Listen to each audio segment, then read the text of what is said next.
Eh, Bapak Ibu, adik-adik sekolah minggu, mohon izin pada malam hari ini saya membagikan sedikit firman Tuhan. Mohon izin kepada bapak-bapak hamba Tuhan untuk boleh membagikan firman Tuhan. Sebenarnya yang akan membagikan firman Tuhan adalah Pak Pendeta. Cuma Pak Pendeta bilang, ya udahlah koordinator sekolah minggu. Jadi ini masih kami tarik ulur. Nah, kemarin Pak Pendeta dan saya pergi ke Cilegon. Jadi Pak Pendeta sangat lelah sekali. Tadi pagi juga melayani, akhirnya dia bilang, ya udah koordinator sekolah minggu lah yang akan sharing firman Tuhan pada malam hari ini. Kiranya apa yang boleh saya akan sampaikan, walaupun sangat sederhana, kita boleh sama-sama mendengarkan sebentar. Puji Tuhan. Puji Tuhan. Haleluya. Baiklah Bapak Ibu yang terkasih dalam nama Tuhan, sedikit akan saya bagikan. Sebelum itu saya mau cek sound dulu deh. Cek 1 2, cek 1 2. Adik-adik sekolah minggu, masih ada suaranya enggak? Masih. Coba siapa yang tahu suara burung?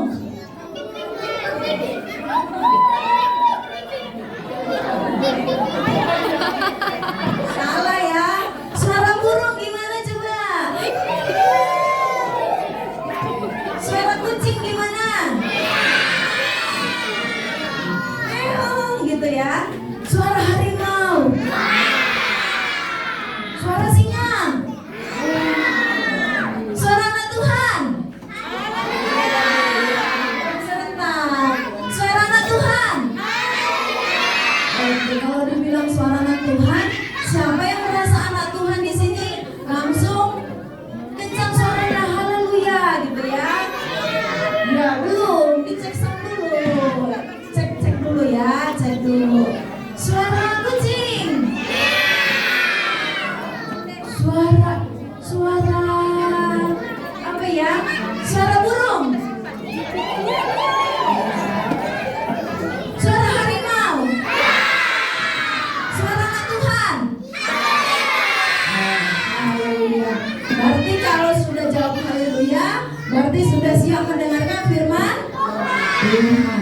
Nanti yang tidak tertib tidak ikut di sawer. Habis ini kita di sawer, nanti dikasih uang banyak. Jadi tertib dulu ya. Tertib dulu semuanya. Puji Tuhan. Haleluya.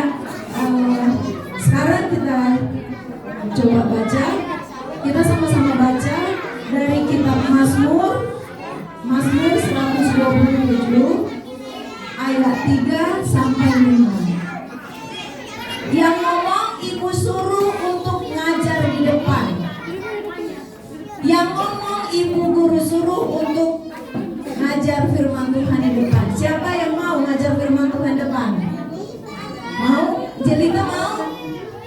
Ya, berarti diam ya. Oke, kita baca. Mungkin ada yang bisa bantu saya. Mazmur 127 ayat 3 sampai 5. Oke. Yuk kita sama-sama baca Mazmur 127 ayat 3 sampai 5. Yang menemukan boleh membaca bersama-sama dengan saya ya. Semuanya 1 2 3 ya. Sesungguhnya anak-anak lelaki adalah milik pusaka daripada Tuhan, dan buah kandungan adalah suatu upah. Seperti anak-anak panah di tangan pahlawan, demikianlah anak-anak pada masa muda. Berbahagialah orang yang telah membuat penuh tabung panahnya, dengan semuanya itu ia tidak akan mendapat malu, apalagi bila dia berbicara dengan musuh-musuhnya di pintu gerbang. Puji Tuhan. Sebelum kita membahas ini lebih jauh lagi, saya minta ditampilkan dulu foto yang pertama. Sudah muncul fotonya? Ya, mungkin ada yang kenal dengan foto ini? Tidak, Ibu. Ada yang kenal dengan foto ini enggak? Kakak guru sekolah minggu ada yang kenal dengan yang di foto ini? Enggak, Bu. Apa mungkin tulangnya, bapak udahnya? Ada yang kenal? Enggak ada. Oke. Ibu guru mau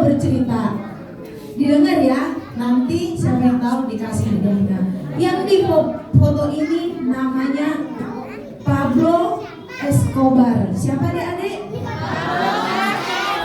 Nah, Pablo Escobar ini adalah seorang anak petani. Seorang anak petani yang miskin, dan dia karena orang tuanya sangat miskin, akhirnya dia tidak melanjutkan sekolahnya, dan kemudian dia bertumbuh seperti anak-anak lain. Sayangnya Pablo Escobar ini kemudian mengalami kenakalan remaja seperti biasanya. Adik-adik sekolah minggu sebentar aja ya. Oke. Kalau adik sekolah minggu ngomong mungkin masih maklum, yang kecil-kecil, tapi jangan ikut orang tua ya, ngobrol ya. Oke. Karena akan semakin ribut kalau orang tua ikut ngobrol. Puji Tuhan. Jadi Pablo Escobar ini adalah seorang anak petani yang kemudian dia bertumbuh seperti anak-anak lainnya. Sayangnya dia tidak mendapat pendidikan dan pengarahan yang maksimal di keluarga. Akhirnya dia mengalami kenakalan remaja. Kemudian mulai dari kenakalan yang masih biasa-biasa saja, kemudian akhirnya meningkat, dan kemudian pada satu titik dia mulai memperdagangkan ijazah palsu. Memperdagangkan ijazah palsu, kemudian dia mencuri spion mobil, kemudian meningkat lagi, akhirnya mencuri mobil, akhirnya mengambil batu-batu nisan dijual, kemudian karena dia melakukan kejahatan membuat ijazah palsu, akhirnya dia dipenjara. Siapa yang mau di sini dipenjara? Coba angkat tangannya. Ya, di penjara itu gak enak adik-adik. Di penjara itu ruangannya sempit, ya kan? Makannya juga terbatas. Di penjara itu artinya dihukum. Apa adik-adik? Coba 1, 2, 3 ya. Dihukum. Pablo Escobar ini kemudian dipenjara. Sayangnya dia di penjara tidak bertobat adik-adik, tapi malah dia bertemu dengan penjahat yang lebih besar lagi.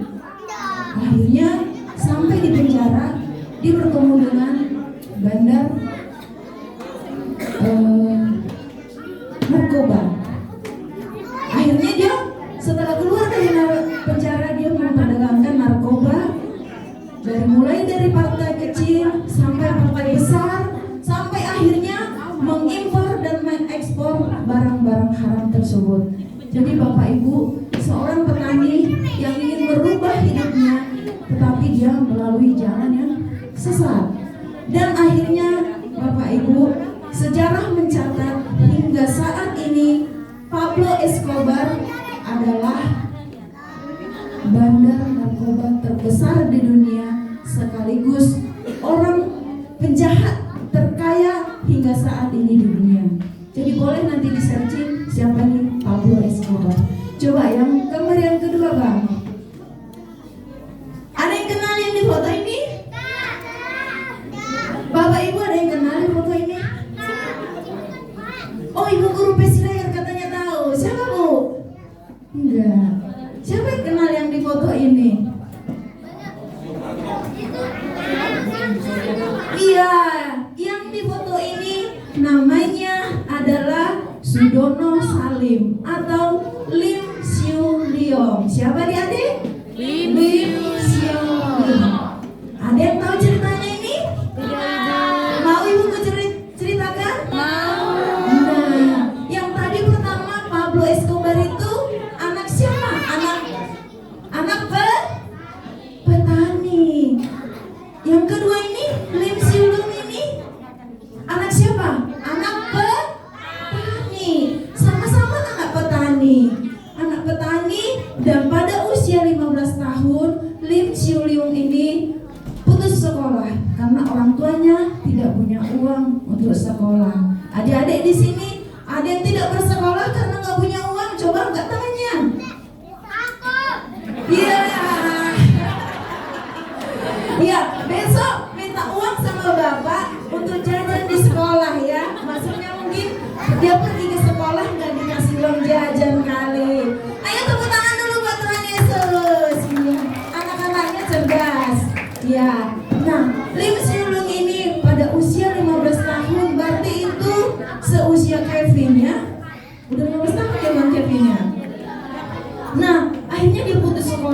tidak punya uang. Karena kemiskinan itu, maka suatu hari Lim Siulong ini ingin merantau. Dia tinggal di negara Cina. Di mana adik-adik? Di negara mana? Cina itu di mana? Cina di mana? Iya, negara yang jauh ya.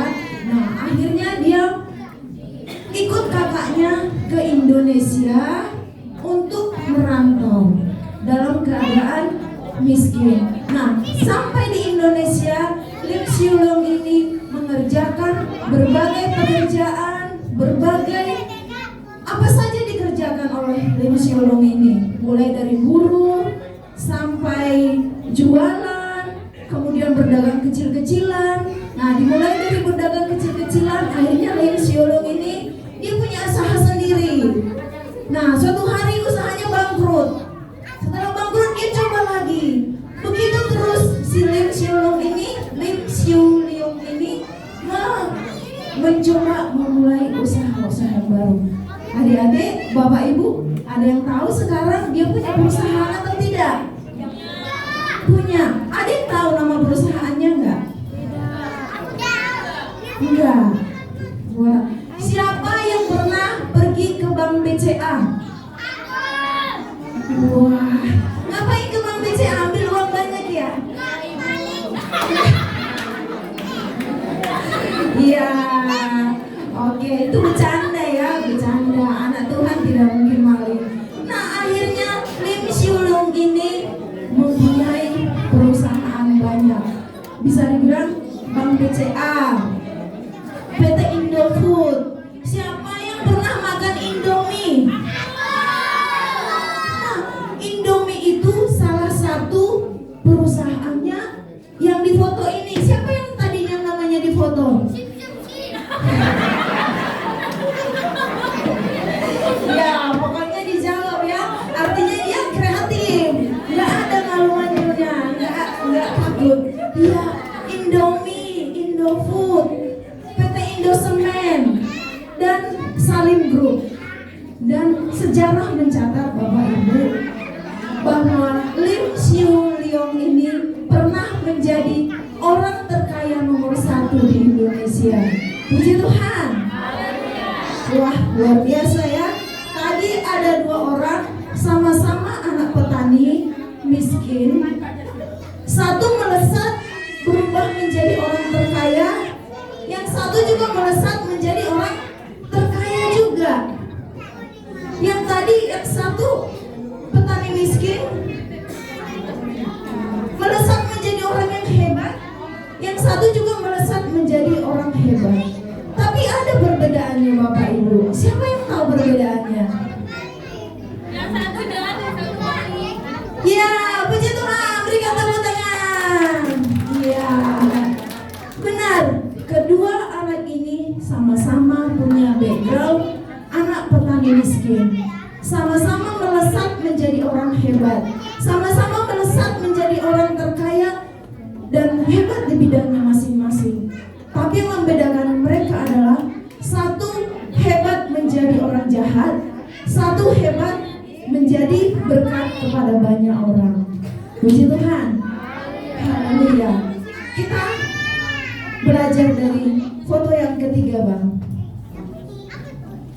Wah, siapa yang tahu ini foto apa?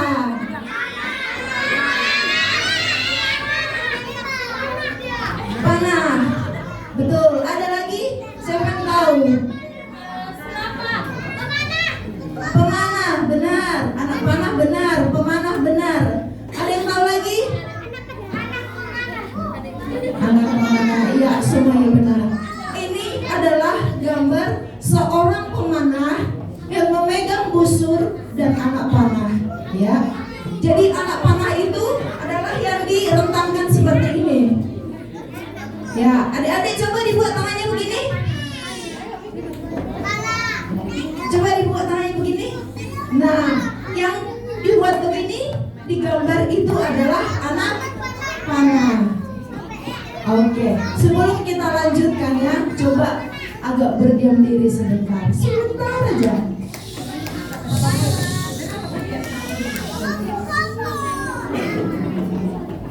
Iya. Nah, yang di foto ini adalah anak panah di tangan pahlawan. Apa hubungannya dengan dua orang yang tadi? Apa hubungannya dengan dua orang tadi? Nah, pada gambar ini kita lihat bahwa seorang pemanah itu akan menembakkan anak panahnya. Nah, sebelum pemanah ini menembakkan anak panahnya, Bapak Ibu, tentunya anak panahnya ini harus dibentuk terlebih dahulu. Harus dibuat ukurannya sedemikian rupa, bentuknya sedemikian rupa, panjangnya sedemikian rupa. Jadi pemanah ini tidak sembarangan membuat anak panah, tidak asal dibuat anak panahnya, tapi ada ukurannya, ketajamannya bagaimana, bentuknya bagaimana, ukurannya bagaimana. Apabila si pemanah ini melakukan kesalahan dalam membuat anak panah ini, itu bisa jadi berakibat fatal, bisa jadi melukai orang lain, bahkan melukai dirinya sendiri. Demikian juga dengan kita, Bapak Ibu. Anak-anak panah ini adalah anak-anak kita. Anak-anak ini adalah anak ibu dan bapak yang tadi berdiri di depan ini. Ya. Pemanah itu, pahlawan itu adalah bapak dan ibu dan semua kita yang ada di sini. Jadi Bapak Ibu, tidak sembarangan Tuhan menempatkan anak-anak itu di tengah keluarga kita masing-masing. Apabila Bapak Ibu diberikan 1 anak, 2 anak, 3 anak, itu ada rencana Tuhan. Dan saat ini firman Tuhan berbicara kepada kita bahwa Bapak Ibu, saya adalah pahlawan bagi anak-anak kita. Jadi Bapak Ibu, seperti pahlawan ini yang akan menembakkan anak-anak panah itu, demikian juga orang tua jangan sembarangan kepada anak. Kita harus membentuk anak itu seperti pemanah tadi membentuk anak panah. Dia mengukur bentuknya bagaimana, ketajamannya bagaimana, kemudian arahnya kemana. Demikian juga Bapak Ibu, tidak sembarangan Tuhan memberikan anak kepada Bapak Ibu. Dan saat ini saya mengajak kita boleh merenung. Sudah apa pembentukan yang kita berikan kepada anak-anak kita? Apakah hanya cuma dikasih makan, minum? Apakah cuma dikasih sekolah? Tidak ada pembentukan karakterkah di rumah? Tidak ada yang lainkah? Nah, saat ini menjadi tugas kita, Bapak Ibu semuanya, membentuk anak itu seperti pemanah tadi harus punya keterampilan. Makanya sekarang Bapak Ibu, orang tua itu harus pintar. Anak yang punya PR di sekolah, tapi yang mengerjakan PR-nya siapa? Orang tua kan? Anak yang belajar bahasa Sunda, mamanya harus belajar bahasa Sunda kan? Iya kan? Anak yang punya prakarya, yang repot siapa? Mamanya. Besok mau bawa prakarya, anaknya baru ngomong malam. Yang kalang-kabut siapa? Mamanya. Nah, itu tandanya bahwa Bapak Ibu adalah seperti firman Tuhan bilang, adalah pahlawan yang membentuk anak itu. Harus punya keterampilan, harus punya pengetahuan.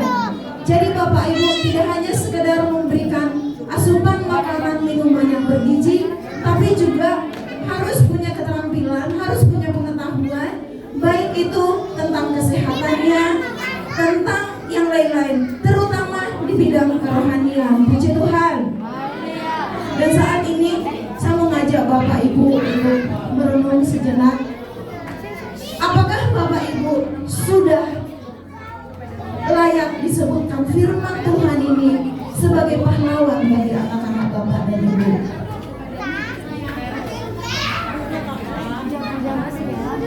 Apakah Bapak Ibu sudah memenuhi kriteria firman Tuhan ini sebagai pahlawan bagi anak-anak kita?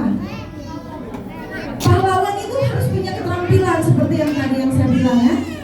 Oke, itu menjadi perenungan kepada kita semuanya. Demikian juga kepada guru-guru sekolah minggu. Saya mengajak, siapa di sini guru sekolah sekolah minggu? Coba diangkat tangannya. Guru sekolah minggu. Yang menjadi guru sekolah minggu, coba angkat tangannya. Guru sekolah minggu. Yang merasa guru sekolah minggu, diangkat tangannya. Nah, kakak-kakak guru sekolah minggu, sama sampaikan kepada kita, kalian adalah pahlawan-pahlawan bagi anak-anak sekolah minggu. Jadi saya mau sampaikan, jika kakak-kakak sekolah minggu adalah pahlawan-pahlawan rohani bagi adik-adik sekolah minggu, persiapkan pelayananmu. Siapa di sini guru sekolah minggu yang mau melayani sekolah minggu tidak ada persiapan? Gak usah diangkat tangannya. Gak usah diangkat tangannya. Tapi saya mau tegur kepada guru sekolah minggu yang dapat jadwal mengajar sekolah minggu tanpa persiapan. Saat ini merenung, apakah kita layak disebut pahlawan-pahlawan rohani bagi anak-anak sekolah minggu ini? Jadi mulai sekarang saya minta semua guru-guru sekolah minggu yang dapat jadwal harus mempersiapkan pelayanannya dari rumah. Amin, kakak-kakak guru sekolah minggu. Wah, tepuk tangan dulu dong. Semangat. Haleluya. Haleluya. Demikian juga kepada kita semuanya di sini. Bahkan yang menjadi pelayan, kita adalah pahlawan-pahlawan rohani bagi jemaat ini dan menjadi perenungan bagi kita. Apakah memang sudah layak kita disebut pahlawan rohani? Kalau tidak, ayo persiapkan pelayanan kita, persiapkan apa yang mau kita sampaikan kepada jemaat. Jangan sampai lupa, ya kakak-kakak guru sekolah minggu dan pelayan-pelayan, dipersiapkan pelayanannya. Karena kita membentuk satu generasi yang akan menghasilkan apa yang kita lakukan sekarang. Kalau kita memberikan makanan yang tidak bergizi kepada adik-adik rohani kita, maka jadilah rohaninya kering. Tapi jika kita mempersiapkan pelayanan kita, memberikan pelayanan dengan gizi yang baik kepada adik rohani kita, maka suatu saat kita akan melihat adik-adik rohani kita ini boleh akan menjadi membanggakan kita. Puji Tuhan. Kita baca dalam Amsal 22 ayat 6. Coba siapa yang mendapatkan Amsal 22 ayat 6?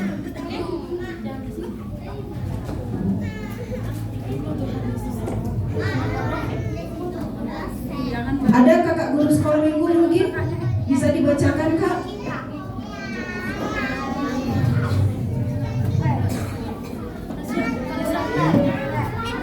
Kakak guru sekolah minggu boleh dibacakan Amsal 22 ayat 6. Amsal.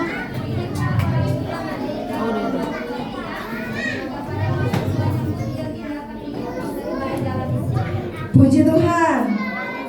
Ya, didiklah orang muda menurut jalan yang patut baginya. Jadi Bapak Ibu, mumpung anak-anak kita masih muda, belia, dididiklah dengan baik ya. Bapak Ibu di rumah tidak hanya sekedar kita pelihara kesehatannya, tapi berikanlah pendidikan yang baik kepada anak-anak kita supaya suatu saat kita itu akan bangga dengan anak-anak kita. Jadi Bapak Ibu, ada pahlawan yang pulang karena menjadi pahlawan yang kalah. Jadi saya ingin kita merenung, apakah Bapak Ibu suatu saat ingin menjadi pahlawan yang bangga dengan pekerjaannya, dengan melihat anak-anak kita berhasil, atau mungkin suatu saat Bapak Ibu akan menjadi pahlawan yang kalah di medan perang. Bagaimana pahlawan yang kalah di medan perang? Pahlawan yang kalah di medan perang, dia akan pulang dengan tertunduk dan malu. Demikian juga orang tua yang anaknya ketika besar ternyata menjadi aib bagi keluarga. Ketika besar mengerjakan hal-hal yang bertentangan dengan firman Tuhan, maka orang tuanya menjadi pahlawan-pahlawan yang kalah di medan perang. Dia akan tertunduk, dia akan malu. Anak siapa itu? Oh, anak bapak ini. Anak siapa itu? Anak ibu ini. Malu dia. Tapi ketika anak kita berhasil, anak siapa itu? Pasti langsung cepat. Wah, itu anak saya. Langsung bangga. Puji Tuhan. Jadi itu menjadi perlindungan bagi kita. Maka kita harus berusaha membentuk anak-anak ini. Puji Tuhan. Haleluya. Apa manfaat kita mengajar anak? Kita baca dalam Mazmur 127 ayat 5 yang tadi. Mazmur 127 ayat 5.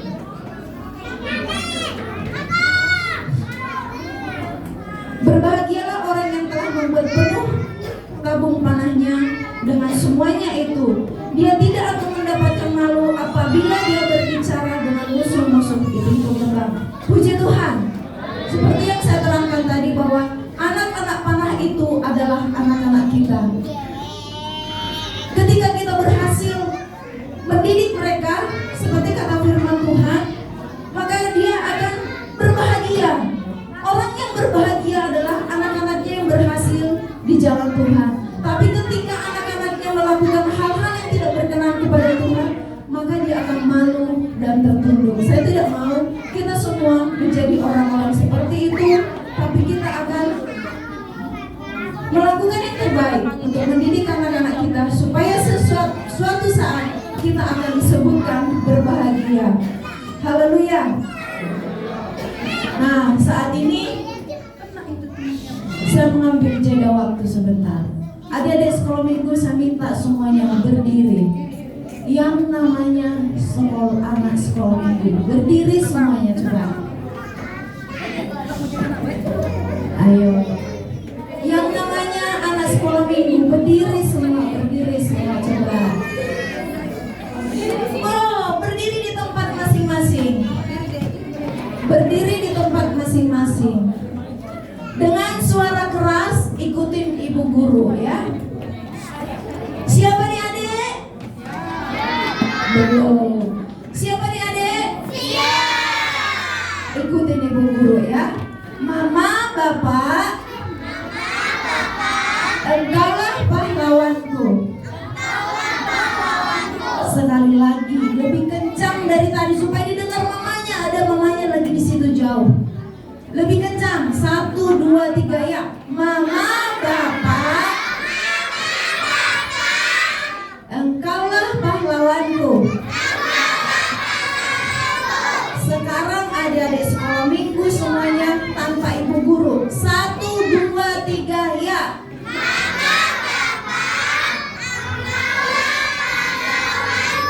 Puji Tuhan. Silakan duduk.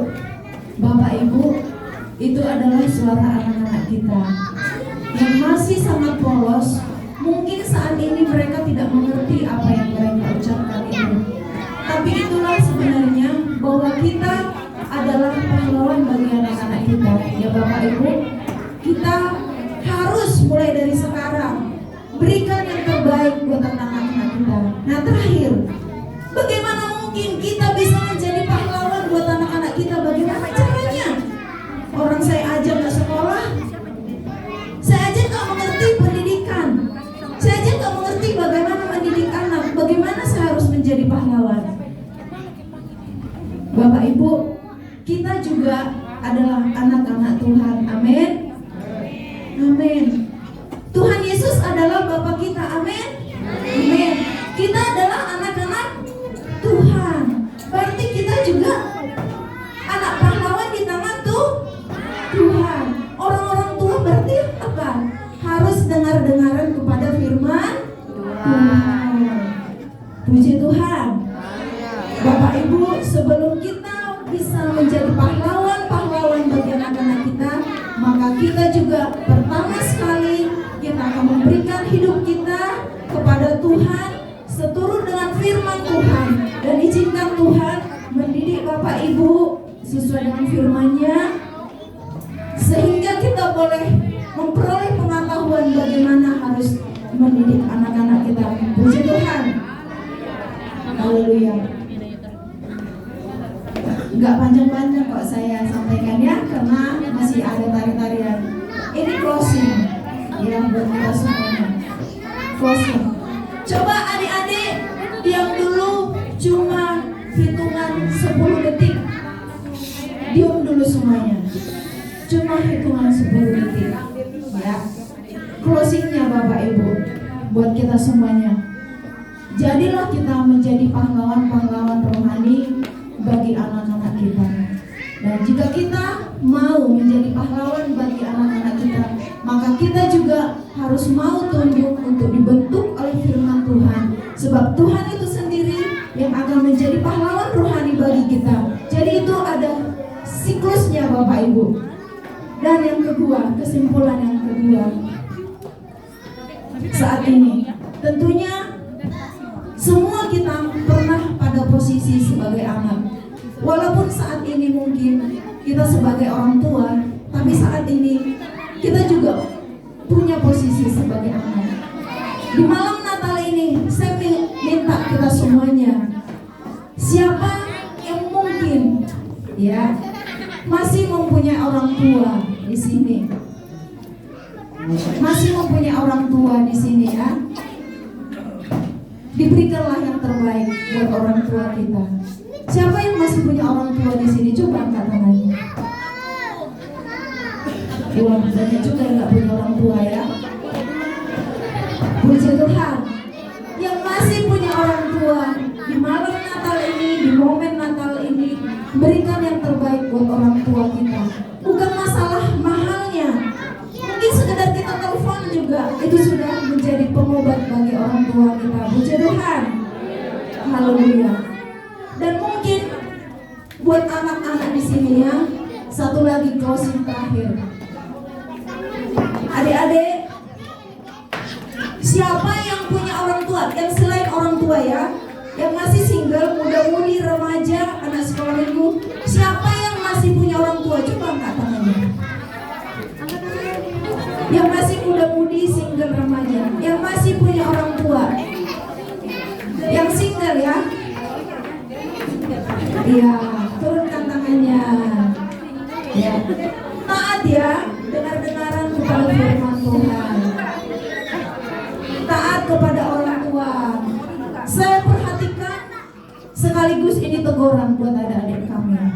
Saya perhatikan, saya nggak usah sebut namanya, tapi aku mengasihi kalian semua, termasuk remaja ya. Jangan dilawan orang tuanya, ya. Di masa usia remaja kalian ini masa pemberontakan, merasa lebih pintar, merasa lebih hebat dari orang tua. Berapa kali saya lihat anak remaja ketika ibadah ada di ruang sekolah minggu. Saya suruh, kamu ngapain di sini?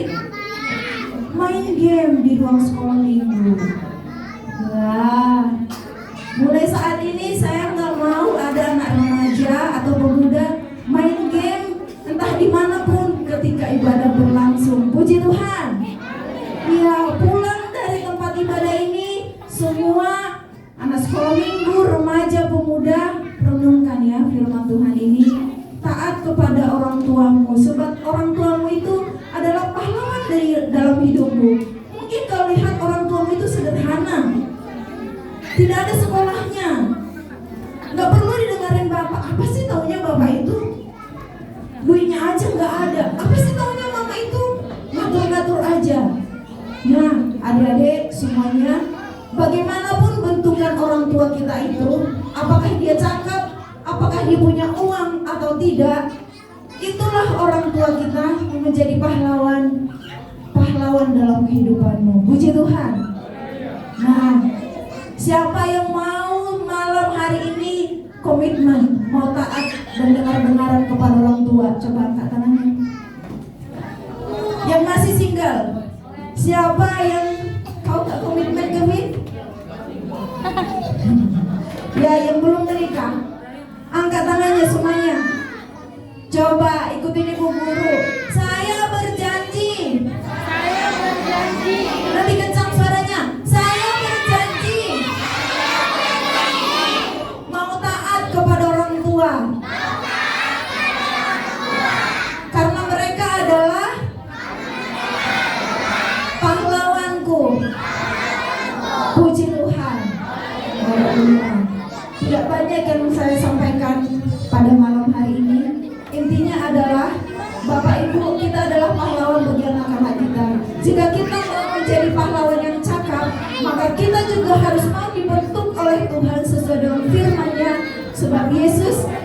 adalah pahlawan kita yang terbesar, yang termulia dalam kehidupan kita. Puji Tuhan.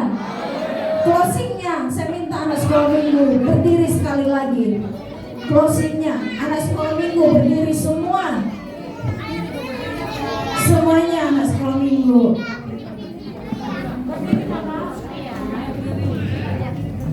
Nah, Bapak Ibu, saat ini anak-anak kita mau ngomong, ya. Hadap ke sana semuanya. Hadap ke sana, biar dilihat mama bapaknya. Lihat mama bapaknya. Kakak guru sekolah minggu jangan dihalangi pandangan adik sekolah minggunya. Lihat ke sana. Lihat ke sana. Oke. Siap adik-adik? Siap adik-adik? Siap. Oke. Diucapkan dengan kencang. Dilihat mama bapaknya saat ini. Bapak Ibu lihat anak-anak kita ya. Oke.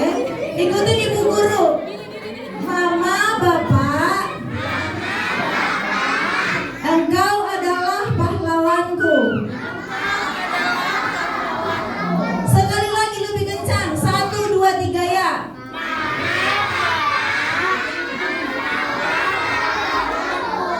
Oke, belum kompak. Sekali lagi ini yang terakhir supaya kita disawer. Iya, siapa yang mau disumbang angkat tangannya? Iya, berarti ngomong yang kencang ya. Mama, bapak, engkau adalah pahlawanku. 1, 2, 3 ya.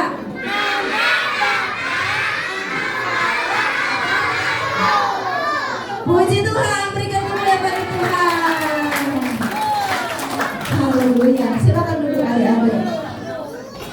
Ya, itulah ungkapan hati anak-anak kita Bapak Ibu. Walaupun mereka tidak mengerti apa yang mereka sampaikan, tapi intinya mereka menggantungkan masa depannya di tangan kita. Untuk itu, datanglah kepada Tuhan supaya Tuhan yang menolong kita untuk membentuk anak-anak ini menjadi anak panah yang dahsyat di tangan Tuhan. Puji Tuhan. Kami undang Bapak Pendeta untuk memberikan closing dan kesimpulan dari sharing firman Tuhan ini. Puji Tuhan. Oke, semuanya diberkati anak-anak Tuhan yang merasa diberkati dari firman Tuhan yang disampaikan oleh kakak guru sekolah minggunya. Coba angkat tangan. Tadi saya pernah dengarkan bahwa kakak sekolah minggunya berkata akan memberikan hadiah. Saya nggak tahu kapan hadiahnya itu. Nanti ya, mengadir ya. Oke, jadi closingnya adalah bahwa kita anak-anak Tuhan, anak-anak sekolah minggu harus memberikan diri kita supaya dibentuk oleh Tuhan, ya. Seperti anak panah di tangan pahlawan itu akan bisa melesat dengan baik, melesat dengan bagus kalau ada di tangan pahlawan, ya. Oleh sebab itu, berikan waktu, tenaga, pikiran daripada adik-adik supaya diatur dan diajar oleh orang tua dan guru selanjutnya. Kita semua bangkit berdiri, kita berikan puji bagi Tuhan. Terima kasih Tuhan untuk kasih setiamu.